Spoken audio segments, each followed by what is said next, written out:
to your alma mater, Damascus, and then having to come back, and then having to go again. The issue of time, resources, and even a higher risk of limb and lives.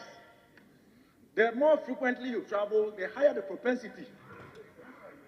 It is. It is. So, Mr. Speaker, I believe very strongly that the case that we made asking the minister to reconsider the reopening date to address these matters is a reasonable case, and many Ghanaians are looking up to us. Thank you for indulging me, Mr. Speaker.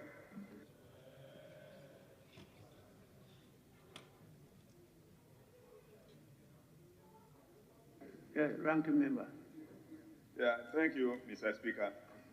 Mr. Speaker, as alluded to by the Minister for Education, I raised the issue last Thursday, and based on that, the House debated or discussed it, and we came to the conclusion that the Minister would have to come to the House and explain to us the rationale behind the fixing of that date. Mr. Speaker, the statement was not made out of malice against anybody. It was made based on people's sentiments, concerns raised by people, teachers, parents, and all those who are affected by the placement exercise.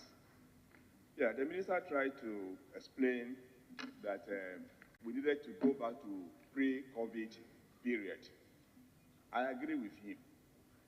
But given the circumstances now, we need to look at it carefully.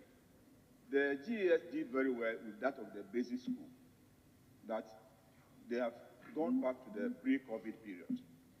But the approach of the secondary school system is not the best. Now, all other countries, especially in West Africa, have gone back to the pre-COVID period. But why is Ghana not able to make its secondary schools go back to the pre-COVID period? That is what the minister needs to explain to us. What challenges are there that you are not able to migrate or go back to the pre-COVID period with secondary schools? We need to know that.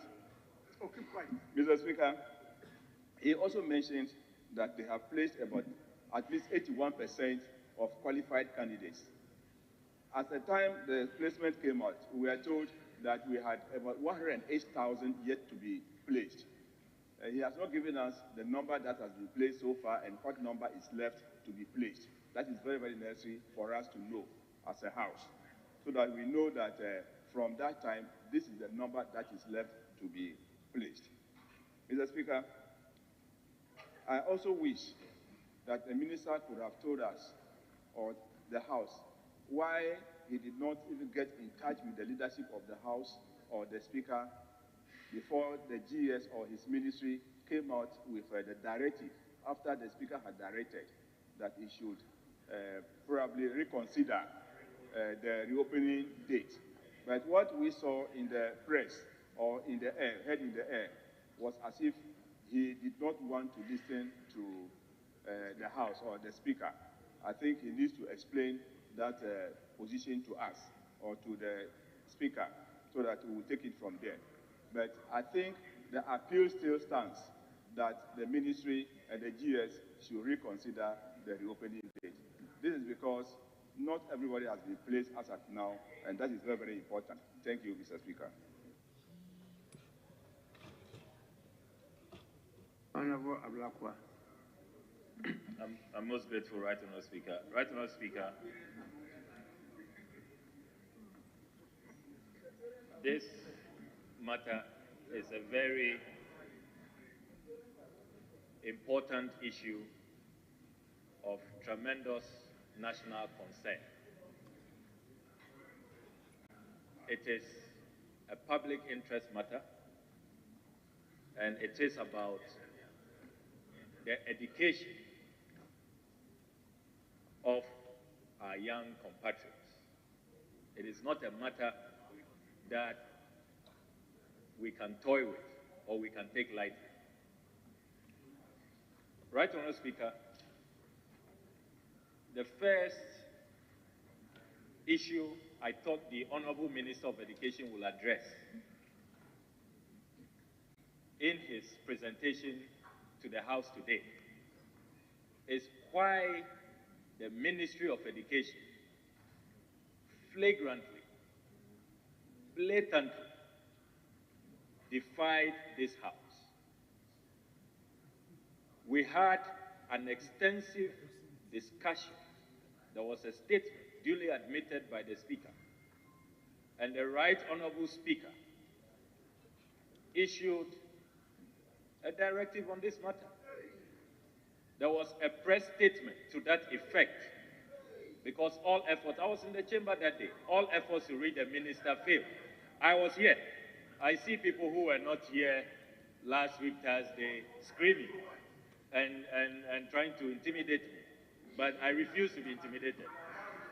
I was here, and I know what transpired. For the first time, this House, I have been here 3 times. I don't remember when this House worked with the Speaker to draft a press statement for the consideration of our PR unit. That is how important this House considered this matter. So I was expecting that even if the Honourable Minister disagrees out of respect for this House, which he is a member of, I don't believe that the Honourable Minister of Education would disrespect a House that he is a member of. But that's what he has done. Knowing that he has been summoned to appear before us today, what stopped him from waiting instead of asking his PR unit to issue that counter statement, which put Parliament on a collusion course with his ministry? I thought that show of power, that flexing of muscles. The Honourable Minister is my very good friend, and he knows that one of my qualities is that I tell my friends the truth, and I tell them in their face. I was in the constituency throughout the break, and the number of parents who came to my house, who were calling me, that we listened to you people in the House, we got a sense of what you, our representatives, have said, and then now we see this statement issued by the PR unit of the Ministry of Education. What do we do? What is happening with our leaders? Why this state of confusion? And a lot of parents were not pleased at all, particularly with what the Ministry of Education did. So I thought that the Honourable Minister will explain to us why he did what he did, defied Parliament, put out that statement, and virtually just, called our bluff and said that what has happened in this House really doesn't matter. It's like telling us to go to hell, really, And I'm really surprised that a minister who is also a member of this House will engage in this conduct. I don't think that this is conduct that we should countenance, that we should celebrate, that is worthy of emulation. Ministers, we've all been ministers or deputy ministers before, and we hold this House in high esteem. When you get a sense of this House, the Right Honourable Speaker has spearheaded, supervised the proceedings himself, drafted a statement. I mean, you don't issue a counter statement and treat the House with the contempt that the Minister of Education did. So that matter, the Minister of Education will have to explain to us why those of us who feel affronted by what he has done should not bring an action that will seek to drag the minister to the Privileges Committee. I wouldn't want my good friend to go and sweat it out at the Privileges Committee. But with what he has done, it's as if he's daring us. That's what you are telling us. Yes, let's see what you can do. As for me, I've defied you. Let's see what Parliament can do. But that's how we feel. That is honestly how we feel. And I'm not going to rule that out, depending on the explanation that the minister will give us. So that matter has to be addressed. The minister must offer an explanation. Then, Mr. Speaker, the second concern I have is that the Honorable Minister must tell this House, why is it that of all the stakeholders in the education space, only the Minister thinks that this position that he's adopting is right? How can everybody else be wrong and only the Minister be right? Mr. Speaker, I hold in my hands a letter that all the teacher unions sent to the Director General of the Ghana Education Service. They copied the Minister on Wednesday, 29th November 2023. And this statement is co-signed by the Ghana National Association of Teachers, NAT, the National Association of Graduate Teachers, NAGRAT, Coalition of Concerned Teachers of Ghana, CCT, and the Teachers and Education Workers Union, TEU. And in the statement, they stated, and I quote, "This 4th December reopening appears not practicable due to the fact that the placement and reopening dates are too close," unquote. So all the stakeholders, the PTA, the unions, how come, and I must add Parliament, the Right Honourable Speaker. So how is it that only Dr. Adutwum is right, everybody else is wrong? I don't understand what's going on. All the people you are working with, NAGRAT, CCT, TEU, NAT, the PTAs, the people's representatives, this House, everybody says, "Minister, slow down. You are rushing. You will crash." I mean, is this your shoulder? I mean, you are the only one going to crash, you know. So I really wonder what is going on. Everybody you are working with in the space says that, "Minister, this is not the way to go." Only you are insisting. The only man standing, only you. So I wonder how you can work, because, Minister, we have enormous respect for you, but you are not the ones going to teach the students. You are not the one going to buy these harmonized prospectus. Mr. Speaker, the Minister was describing the harmonized prospectus as if it won't cost much. Mr. Speaker, I have the list here. It's not a joke. What he has harmonized. He says the students should come up with hard body suitcase or trunk. That is not cheap. That will cost you some thousands. Chop box or hard plastic container, toiletries, beddings, a pair of footwear, school-specific, underwears, cutlery, other educational materials such as mathematical sets, scientific calculator. And the second category includes detergents, sanitaries, cleaning materials such as liquid soap, hand gloves, washing powder, bleach, cleaning materials. Mr. Speaker, we know the state of this economy. Are these items that parents can just come up with in a few days? And provisions have not come. You know, so Mr. Speaker, this, I heard a colleague of mine, but really, it's costing some people about 7,000, 8,000 cedis to put all of these things together, you know, depending on which school you are attending, plus transportation, the cost of transportation. If you are moving from North Town, for example, to Wa Senior High, or even to Presec, you know, the one and only Presec Legon, you know, or to Adisadel, you know, look at the distance, look at the cost of transportation. Teenagers going to these places they've never been to. And then, Mr. Speaker, the other issue which I raised last week relates to those of us in the flood-affected constituencies.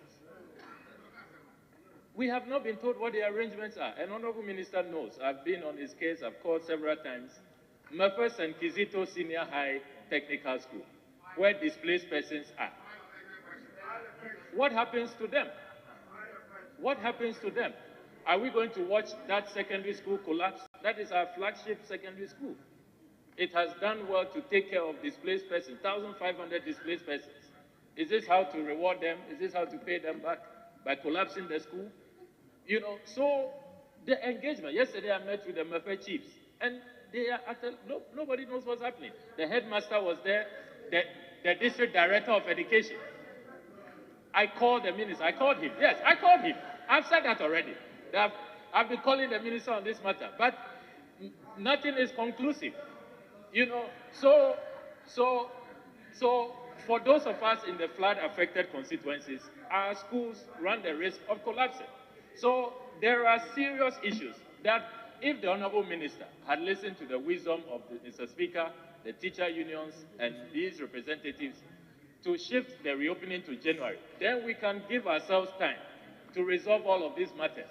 How do we relocate displaced persons in schools like Mepes and Kizito?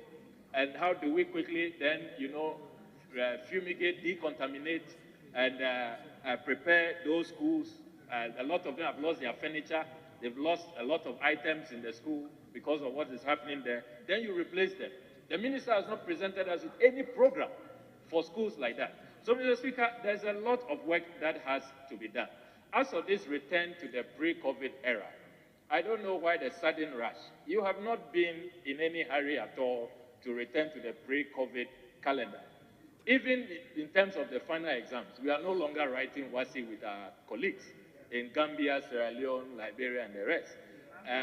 Now it's GASI, and you are not in a hurry to move from GASI to WASI. So how come suddenly, overnight?